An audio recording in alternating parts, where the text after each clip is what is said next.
guys, Hugh Shang here.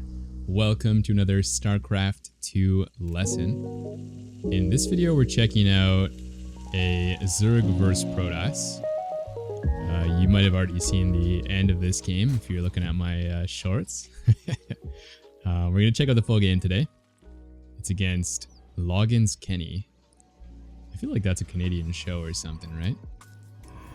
I think I'm too young for that though.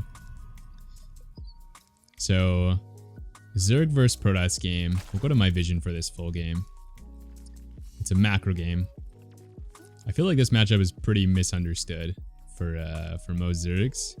Even in the really high master range or low GM range, whenever I play Protoss and I'm playing against Zergs at that level, I feel like a lot of Zergs are playing the matchup completely wrong, going for way too much gas, and yeah, just in general playing pretty weak compositional styles. So we're going to play what I think is pretty strong in this matchup. We're going to be going into lurkers later on, but I'll just walk you through my decision-making process, and that should hopefully help you guys quite a bit. So anyways, right now we're just looking around for some cannon rush. I'm playing the European style ZVP. Or sorry, I'm not playing the European style ZVZ. I'm playing the Korean style ZVP, which means I'm going to be going for a really quick third hatch. Now, I did do something a little bit experimental this game, which I normally do not do, but I think it's good. Is I'm going to be mining gas right away. So you notice I didn't rally into the gas. You'll see a lot of Grandmasters rallying to gas to delay their Zergling speed and just give them a little bit more mineral income. But you're going to see why this is actually pretty nice sometimes. Now, this Overlord didn't spot any cannon rush. He's obviously not cheesing me at this point. He's got his probes still scouting and stuff like that. So I'm going to send out that second Overlord out a little bit to gain some vision. And then in the meantime, we have the first Overlord going through the opponent's base. Now, probably by the time you guys watch this video, I've already released the multitasking gold platinum level video, level 2. And in that video, we talked about the Overlord Scouting path and just kind of jumping back with hotkeys. So you're going to see me here jump back more than I would recommend like a gold platinum player, but I'm not really looking at it for too long each time I do it, and I think that's important. So for a platinum player, I'd recommend you maybe look like twice in the whole game. You can see me here jumping back and forth. But basically we're just looking for whether he had a nexus, which he did. So I'm not worried about any sort of one base shenanigans or proxies or that kind of thing. And now we've seen a Stargate.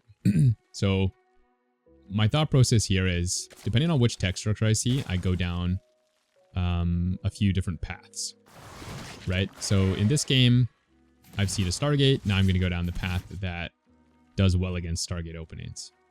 So in my mind, I've got a couple different build orders, you could say. And now I'm executing the Stargate one. Normally, your Zergling speed doesn't finish that fast, by the way. So the reason we were able to catch those so easily is because I filled the gas right away. So if you're struggling against these multiple adept builds, something you can try to make it a little bit easier.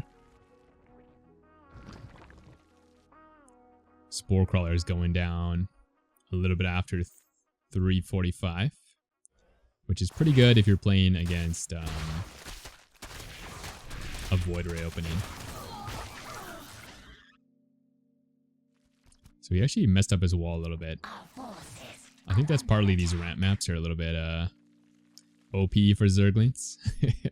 So if you're playing on any of these ramp maps and you want to try some Zergling aggression, it's actually quite strong on them because the Protoss has a hard time fully walling. But okay, so check out my gas mining specifically. You can see I'm on just one gas right now. And I'm going for a really fast Overlord speed, which is what I teach everybody. Always go for fast Overlord speed against Stargate. For one, you're going to want some better scouting. If you're just using slow Overlords, they're going to kill them with Void Rays. It's not going to work. So you're going to need some better scouting. So the Overlord speed is going to help with that. And another thing it's really going to help with is getting your overlords away from Void Rays. So really important upgrade in my opinion. We kind of got some nice little early damage here, which was great. Normally I don't make this many Zergling, to be honest. But, you know, playing one gas like this, we actually have a ton of extra minerals. So this is pretty viable without even bringing our drone count down. Okay, so he throws down a Twilight and a Gateway. And I'm thinking here, okay, interesting. He's going for his transition already. So I'm assuming that he's not going to go for some sort of a, like a depth pressure or a Charizard pressure, because that's like the latest Twilight Council ever. But actually that is his plan. So things get a little bit dicey in the mid game here. You can see I'm already saturated my third base at 550. And now we're going to start adding on these extra gases. I'm actually going to go straight to 4 gas, or I should go to that. We'll see. And the reason you want to go straight to 4 gas is because you want to set up for defending one of their attacks, if they're going to do that. So still looking for that third base. We should see it here. If I don't see it here, then I'm going to make a lot of units. So he actually has the third base. I'm just waiting until he overcharges. And now we'll back out. So he had a lot of adepts here. But I'm thinking they're Glaveless adepts. Because who would be crazy enough to go for a Glaves push at like 7.5 minutes? Absolutely nobody, right? So I'm going to go keep teching up. I'm thinking that he's not doing any attacks whatsoever. If you want to be much safer here, you could definitely go for like a quick Baneley Nest or a quick Roach Warren.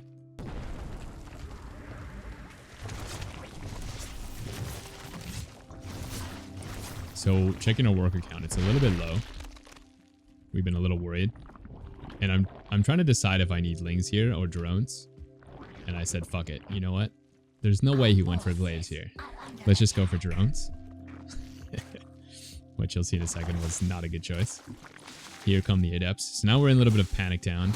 I don't have enough Lings to kill this, especially with the Glaves. Without Glaves, we would be fine, for sure. Without Glaves, they're not very good. So in this panic mode, I'm going to bring all my queens to the front, including the inject queens. And if you want to do that really smoothly like I did without looking, you're going to have your queens hotkeyed. Like the inject queens hotkeyed and the creep queens hotkeyed. So that's why it looks so easy there. I had them both hotkeyd and then I just aim over the ground with both. And I also put them all in the same hotkey together. Now, one of the annoying things with the depth if you play Protoss is they are very good at not doing anything if you don't babysit them like crazy. So you'll see here, like he just let them hit a Spore Crawler for quite a bit. And counter to popular opinion, adepts are actually super multitask intensive. Really hard to use. So if you just like pull your drones away, it can get very difficult for them to keep babysitting them. So we're able to survive despite not really having a great defense. And my game plan now is to go into, well, my game plan was to go into Hydra Bane for a little bit. I actually forgot my Bane Nest in this game. So now our game plan is to play a much longer game. You can see I was thinking about getting the Bane Nest. I'm not really sure if I should. And then I decided, okay, we're just going to tech up here and not play that style. Okay, so in the macro game, he's playing a ground army. We've seen that he's playing a ground army. He's not playing mass air or anything just yet. He's got some storm coming in. So you're going to see me go for lurkers pretty quickly, I believe. And one of the biggest problems in this matchup that I see when I'm teaching is people are going for way too many bad units. Specifically Hydralisk and Roaches. And you can play those styles. In fact, I'm going to show a game, not tomorrow, but the day after, where I play a really aggressive mass Hydra style. But you have to play a very specific way. You can't make a lot of Hydras and then sit back. That's a really big mistake in this matchup. So watch how I don't make a lot of Hydra here. Or at least I don't make a lot of Hydra at first. Watch how I use a lot of my gas for tech units instead. So very common here is to make more Hydras. You see, I'm not making more Hydras. I'm actually making Zerglings. Why am I making Zerglings? Because they're really good at saving your gas, and they're really good at harassing. So instead of the Hydras, now we have a lot of Zerglings on the map. It's going to give us great scouting. It's going to give us great harass. And I have 1500 gas in the bank, which is going to be very, very nice to turn all my units into lurkers. I actually decided to go for some Baneling harass too. So that's another nice way that we can use this gas. But also I'm making some lurkers. And we're going to try for some eco damage. Banelings are surprisingly good at breaking Protoss cannons as well. So if you find like your Protoss opponents are making tons of cannons and you feel like you can't break them at all, try throwing some Banelings into those cannons and shield batteries and watch how fast they get destroyed. And then you open up some ability for your Zerglings to kill stuff. Okay, so I was going to go in here, but he has his army there. So I'm actually just going to rotate those to the middle. So we got our lurkers on one side, we got our Banelings on the other. I'm still making Zerglings because I want even more lurker. I'm trying to go up to an insane amount of lurker here. So far we only have like 10 or so.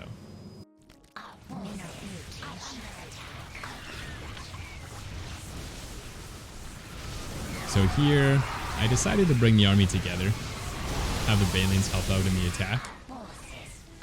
In retrospect, I think this is not that great. I think if I wanted to do a direct push, it would have made sense to not make these Banelings at all. So I kind of regret doing that, actually. It would have been better if I had those return back to the other side of the map and just go for lurker damage. But it goes okay. He made some mistakes here with his comp and stuff like that.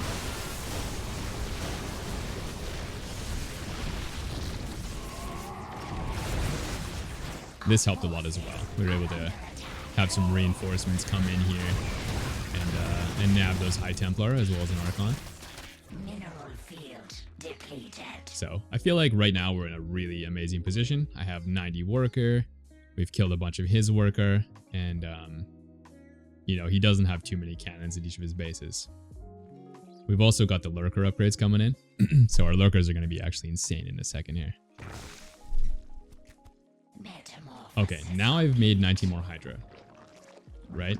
So I'm making some Hydra here. I'm going to turn most of those into lurker though, so it's not as many as you might think. Mineral field depleted. Zergling's coming in. I'm starting to add a lot of spine crawlers, usually at this point in the game. This guy is pretty toxic, you'll see at the end. It's quite enjoyable. But you'll see I'm adding on the spine crawlers. Usually Protoss has a lot of extra minerals at this point in the game. And so throwing down some static defense is really quite strong, actually. It's also another way of balancing your mineral gas ratio, right? So the more spine crawlers I make, the more gas I have for lurkers. Or put it another way, if you do make a lot of lurkers, because you want a lot of lurkers, you're going to have a crazy amount of minerals excess. Okay, here we're going to actually see the power of Speed Baneling Zergling. Mineral field depleted. So here's Protoss with the extra minerals. Banelings do amazing against. And then after we blasted down all of his defenses, the cannons and the shield batteries, the Zerglings are going to just destroy his probe lines super fast. So really strong maneuver if you can do it. Nice little Baneling hit. And at this point, we pretty much have the win in the bag. So I'm going to start going pretty aggressive in my composition. I'm not going to make any more Ling Bane. It doesn't really make sense because I've already killed all his workers enough to win the game. So now we're going to be making lots of lurker and just going for the kill. Notice I'm still making Zergling though. I'm still trying to get more gas for more lurkers. Now we see this guy's true colors come out. Tells us how he really feels. So every time he backs up, I'm going to reposition these lurkers to get into a position where he has to come to me. So he can either fight me or he can you know, leave the game and lose his base. So he taps out. Really mattered at the end. Good game. Well played. Anyways, hopefully you guys found that helpful. I'm going to have the level 3 multitask guide coming up soon. If you're interested in that, let me know in the comments what kind of things you want to see for that level. And yeah, I'll create that soon. Also, I'm going to do another ZVP that is against air toss. So if you struggle with that, I'm going to have a video coming out soon. And that is all. So thanks for watching. Hopefully you enjoyed the video. I will see you guys in the next one.